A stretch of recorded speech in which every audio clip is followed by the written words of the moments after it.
This is the Powkiddy Q90. Let's have a look at it. So this is the box of the Powkiddy Q90. As you can see from the top, you've got the usual picture as all the consoles of this year, 2020 of course, the sort of the layout of the console. Then on the sides you've got more of the layout with the information of what the buttons do, where the placement of the USB port, TF card and headphone jack are, along with the volume rocker, which shows here it's got a volume rocker over there. And the two buttons that are placed at the top here, which at the moment it says that this one is menu, but it doesn't say what that one is. So we'll see when we go to open it up. On this side we've got the content of the box, and it shows that it's got one console, one USB cable and a user manual.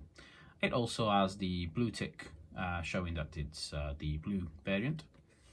On this side it says that it's a 64-bit OS, supports arcade plus GBA plus FC plus FFC plus Sega Gamers something, and supports multilingual language. Wow. And then it says it's made in China. At the bottom here it's got the standard logos that China likes to replicate, including the C as in China export, and all the other recycling and 0 to 3 baby things. I think it's Ashen that says 0 to 3 sad onions. Well, it is a sad onion, isn't it? Yeah. Anyway, on this other side here, it's got some Chinese writing along with the information of their address, barcode, and a phone number by the look of it, along with the website. So let's do the unboxing. So let's turn this around so you can see this. I'm currently placing the camera the other way around to see whether it's something easier to do. Maybe, maybe not, but we'll see. So I will turn the camera over the other side when I will actually do a video, a review of the video game. So at the moment, let's do the unboxing. The unboxing is simple and straightforward. Let's lift the lid. Wow, that's nice and smooth. Seems nearly, I'm gonna say it's not, but nearly like an Apple unboxing. Yeah, not quite. Let's move that to the side. So on the inside, what do we have? Well, we've got the console, which is inside this plastic cellophane type thing. In fact, every console this year has come inside this plastic bag. Not sure why. Well, then again, you know, just to save it. Let's put that to the side a second, and let's have a look what else comes into the box. And inside, lifting this cardboard insert, reveals, as promised, a USB cable. In this case it's a USB Type-C. I don't imagine this being more than just the power and simple data pins connected, but yeah, it's going to be USB 2.0 anyway. And then inside it said it had a user guide, which indeed it does, and as always it's printed on something that looks like a piece of toilet tissue, so there it is. Well, that's the Chinese part, so let's go on the other side, and yeah, it's got still some Chinese, but it's got some English. Surely, if you go to read this, it's going to be some funny translating going on, but doesn't matter. Inside, there is also, well, a piece of the cutout from the cardboard insert, a QC pass for anyone who's interested. Yeah, it says that it was passed in January 2020. Does that mean that this was shipped with the virus? Anyway. And this, which appears to be some game machine warranty card.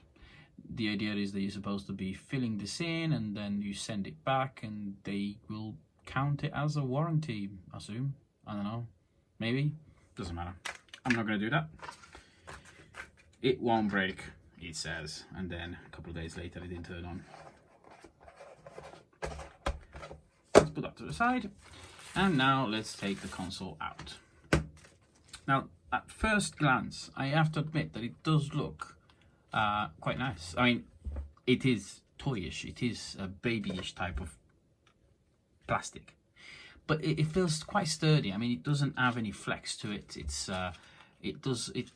is quite it does feel quite durable. I mean, if my kids were to grab this and drop it on the floor, my assumption is that this would still work. It doesn't seem like something that would fall to pieces.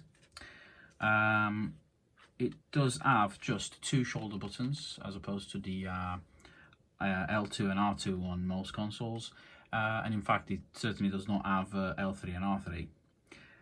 On the underside, it shows that it has a clip of some sort, which I'm assuming that's where the battery is, and then underneath here you've got the speaker grills, assuming that that's both speakers.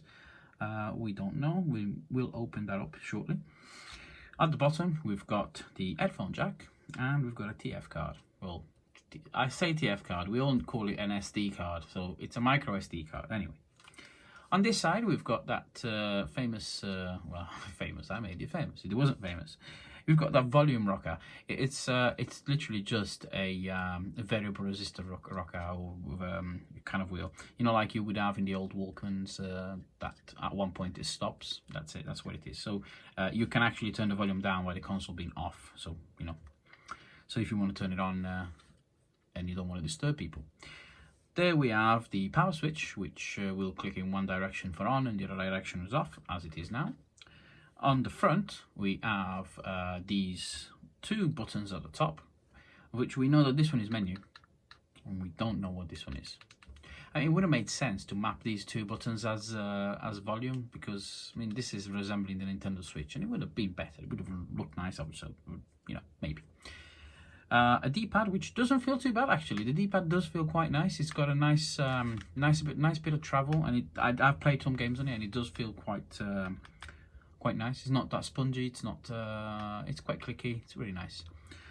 The analog stick is absolutely awful. It's really bad, and I don't know if you can see this, but the quality, it's so bad, which that is like on camera you can't really tell, but this actually may be able to. There's like a tiny little piece of plastic there. It's not really done properly. Then we have the buttons, which aren't labelled on the button itself. However, it is labelled as embossed. It's got the X, Y, A and B button, and start and select. Then our Powkiddy logo at the bottom. So yeah, that's the console. If we turn it on, it turns on with this NX Hope boot screen, which is the boot screen of the whatever it is. And then you can see that it's got the same UI as the RG350 and the RG280V and the RG350M. All of these other Linux-based consoles, basically they've got the same. So it's the same way of loading ROMs. You've got your ROM, what's it called? Your emulators here.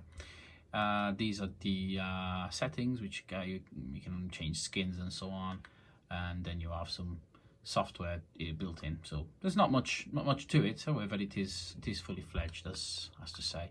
And yeah, the emulators that they give you with the games already loaded on the card itself aren't that bad. They actually work pretty well. They do function as they should, and they haven't placed any emulators that it can't run. So I suppose that's a plus side. As you can tell, that the emulators that are preloaded is Game Boy, then there's Game Boy Color, Game Boy Advance, FC, which stands for Famicom, which is the original Nintendo, then the Super Famicom is the Super Nintendo, the GG is Game Gear, the MS is Master System, the MD is Mega Drive, the PS is obviously PlayStation, the NGP is Neo Geo Pocket, the WS is Wonder Swan. Then you've got the PCE, which is PC Engine. Then you've got a variety of arcade ports or games. Then again, as a CPS, I'm not quite sure what that is. I'm assuming it's also like arcade games. Neo Geo again, arcade games. And then at the bottom, you've got MAME for All, which is again a MAME emulator, which is generally what you would have had in arcade games. And that's that. So I don't know, I'll probably just run a couple of games after just to show you, but I'm going to say let's open it up and see what's inside. I have not opened it up yet, so I don't know what is what. But we know that there's some screws at the back here, so let's go for it. And yeah, generally with all these consoles, the worry is that you should remove the battery, and obviously just be careful, open it up because there's a battery inside. And yes, in this case there's a battery compartment, and we have a Nokia style battery, the BP4L. That's actually a nice, quite a nice battery. They were on the Nokia E71, the E72s, some of the I think one of the what was it, the E90, one of the communicators had this. So yeah, that's quite a nice battery. And you can sort of see the glimpse of what's inside with the battery contacts and the SD card slot, and obviously part of the main board. I think I have removed all the screws. They're still inside, so we're going to see. Yeah, they are all clicking, so I should be able to, well, let's pop them down. There you go. There's our screws. And let's give it some force. Where's this going to open from? There you go. The first time I opened the RG350, everything come out. All the buttons, and I was like, oh my god. And there you go. So this one seems to be opening quite straightforward, quite simply. And wow, so we do indeed have two speakers. So it is a stereo speaker console. That's not bad. So as our L button and R buttons, and yeah, our SD card. What did it give us? A NeTAC 16GB SD card. Somewhere around here, I bought a NeTAC 128GB, and it's still new. I haven't even opened the packaging. Oh well, I'll probably end up losing it. And what do we have here? It's got a vibration motor. That's incredible. That's got a vibrating motor. Wow. Wait till I tell my friend Matteo. He won't believe that. Not for the price of this thing anyway. This was £24, I think it was, which is nothing. You know, to be honest, you can't really buy anything for £24, and knowing that you're going to buy a console that can play pretty much all the games from your like early days. Well, I'm going to say early days. So let's have a look. There's another screw here. Let's take that screw out, and I think that there's no more screws, so this should just come out. Ah, yes, of course, the infamous joystick. So if it's like anything else, I just felt something drop. How is this? If there's anything else, then this should, yeah, uncap. So the nice thing is that this just pops off like that. And to be honest, this looks like a PSP. It looks like a PSP joystick. So perhaps that actually will fit the PSP joystick button. So there's one of these latches on the inside here. I'm sorry I can't show you on the camera, but I will do when I take it off. And that releases the screen. So there you go. There's our board. The screen is here, and here is all the buttons, which hold on, there's something not quite right here, because on this I can see there's a minus button here. In fact, let's place it back in before I end up losing it. But this is the minus button, and I know that because it's there. Oh, there it is. There's the plus button, and it does click somewhere, so I don't know. I have to look into that. There's our conductive rubber, and there's some on there as well. We move that to the side. This is the screen, so we move that to the side. We don't need it right now. And what do we have on the board? Well, I don't know if anyone is going to be familiar with this, but I certainly am, because I used to repair cheap Android tablets, and they used this CPU. Well, not exactly this CPU, but anyway, this is an all-winner CPU, and this is one of the first ones that I've seen with an all-winner. So yeah, it's got an all-winner F1 C10 4S, is it? No, is it 100S? Perhaps it's a 100S. So yeah, we have, oops, I'm kind of going over myself here. Right, what do we have? We have the CPU, which has, it's a system on chip, so it does everything. It does absolutely everything. There's, you know, there's no problem there.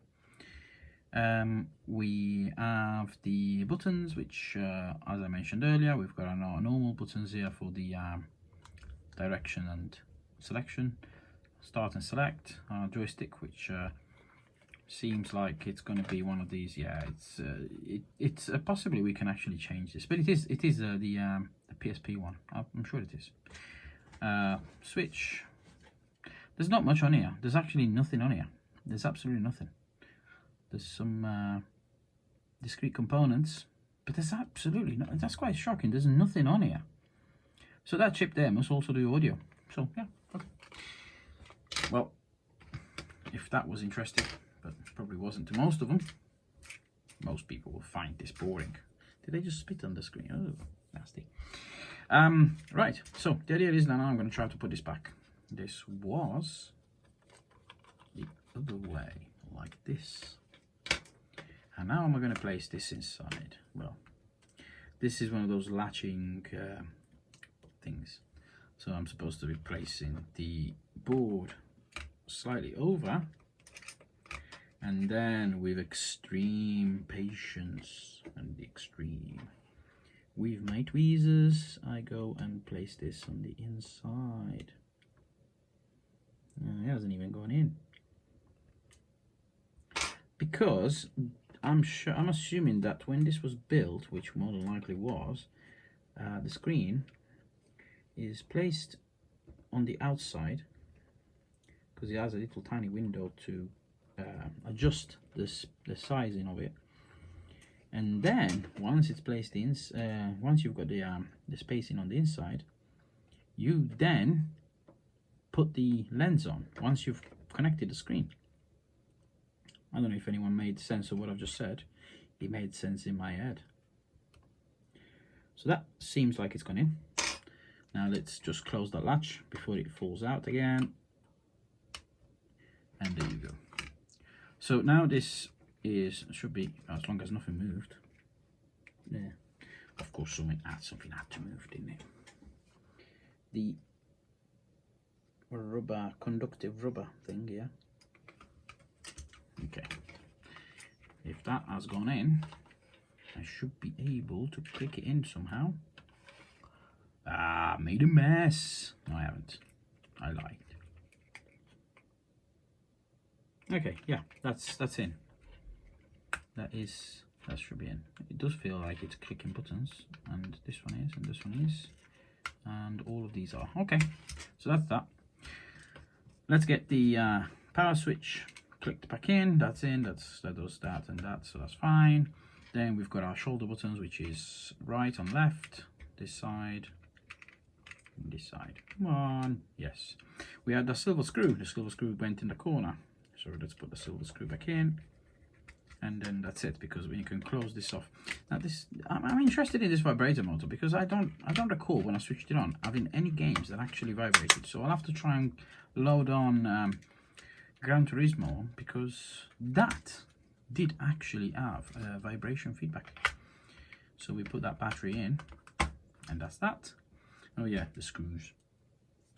A couple of screws, one there, one here. One in this corner over here, and that one over there. So yeah, for the price, we actually have a decent console, because to be honest, what are you really going to buy for 24? I say call it 25, because I mean it's easy to round it up. Yeah. So what are you going to buy for £25? That has an SD card slot. You can put your own emulators.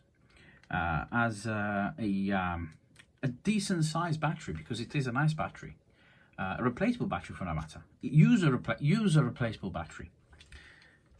Has a vibration motor for the games, for the force feedback. Also has basically, well, it's very intuitive and tactile. And then let's go and read from our computer. This also has Well, it says Linux operating system. I can't quite remember now what it's called, but there's a name to that name to that operating system. But yeah, it's got Linux-based operating system, a CPU with ARM9 processor, which is, as we saw that old winner. It's got 16 gigabytes of internal memory, a 3-inch IPS display. While I'm reading this, let me switch that on. A 3-inch IPS LCD display, a USB Type-C input, and that says input. I'm not sure that it actually works as a USB Type-C, that you can actually load games to it, but perhaps it can, because it does have a file manager. A BP4L lithium battery at 1500 milliamp hours, and that is impressive, because to be honest, for something this small that has 1500 milliamp hours, it's actually a decent sized battery. So the dimensions are, what is it? Let's have a look. Dimensions. Well, I've just seen dimension. It doesn't say anything about dimensions anymore. Right, dimensions. Dimensions are 14.5 by 7.3, so it's 14.5 across by 7.3 high, wide, no, high, yeah, tall. 14.5 wide by 7.3 tall by 1.5 centimeters, 1.4 centimeters. So actually, it's quite small. It weighs 160 grams, and believe me, most of the weight is the battery, because there's nothing inside. And yeah, that's pretty much it that it tells me on this. It says here that has, yeah, this is highly unlikely, because the resolution of the display is 320 by 240 pixel. However, on this document that I'm reading, they have managed to say that it was designed with a 3-inch screen that has a full HD resolution. Yeah, that's not full HD. Anyway, that's that game. That's the console. So let's go for the actual gameplay. So watch this, yeah? Well, that was a click. Right. So that's the console. And let's go into some emulators. So let's go and have a look. What do we have for something interesting? Let's go for PlayStation. So in PlayStation, it was kind to load us some games. The problem is that none of these games are impressive, are they? Superman, but it's gonna give all that sort of, what's it called, walkthrough before you do play the game. But let's see. Let's put the volume up. Is it gonna load it? Yes. Kindle image developer? Kindle.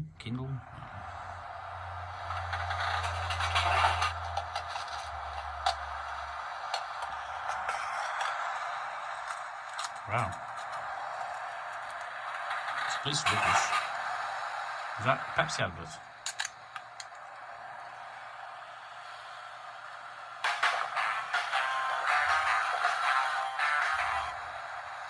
I think it is. Should we skip it? No? Can't even skip it. Oh, you can. Wow. You can see my grey beard. Impressive. What is this? Start. Pepsi Man. Is it Pepsi Man? I thought I read Spider-Man. Apparently it's Pepsi Man. I never actually seen this. I didn't even know this game existed, but never mind. So start game. Hey. Yeah, I know. We've already seen all that. That's fine. Yeah, okay. Is that a loading screen, perhaps? Okay. Okay, so this is some sort of... it's not a bad game, but surely it could be better. It's not that bad, actually. It's, yeah, it is... You can tell that it's a bit slow. But to be honest, it does kind of work. Yeah, the volume is quite high, isn't it? Wow, those bananas. What am I supposed to... Was that a chicken? Was that a person? Yeah. Now, the only thing that I noticed is that on most of these consoles, there is a combination of keys that you can press to exit the games. I'm going to someone's house. Really? Wow. Yeah. So there's usually a combination of keys that you press and you come out of the game. So, you know, in some of them you press start and select. But this one, it doesn't actually have that. You have to physically press the menu button and then go into the settings of the emulator and then go to exit. So, yeah, but then you got to press A. Yeah.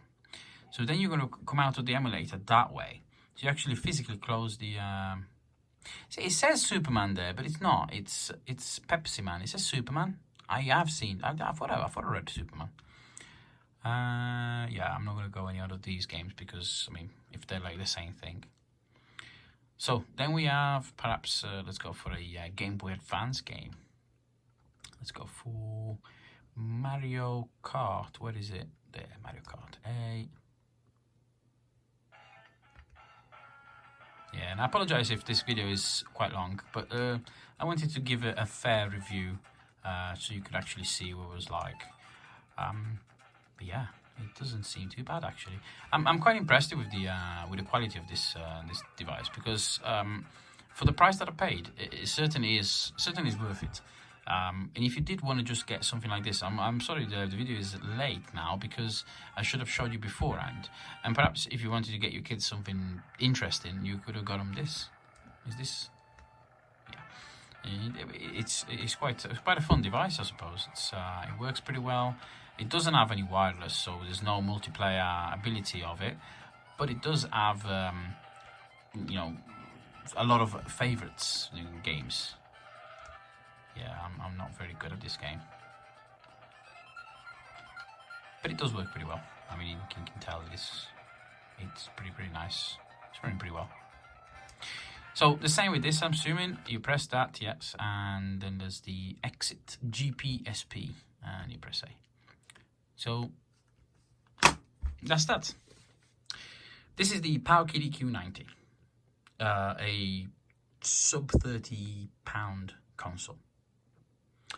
It plays every game that you throw at it. I mean, the emulators that have been accepted by it. It has an SD card slot, headphone socket, volume rocker. As it's a comfortable design, I think it's worth it. For what it is, this is the actual console. So this has been the Techno Reviewer, and I hope you enjoyed this video. If you did, well, don't forget to like and subscribe. If you have any ideas, please place a comment below, and it's down here somewhere. And yeah, that's it. Just make sure that you check out my other videos. There's a lot of other stuff, and soon I will be doing some reviews of some watches as well. So there may be something good for you as well. So please do watch my videos, subscribe, all of that good stuff. This has been the Techno Reviewer, and I'll sign out.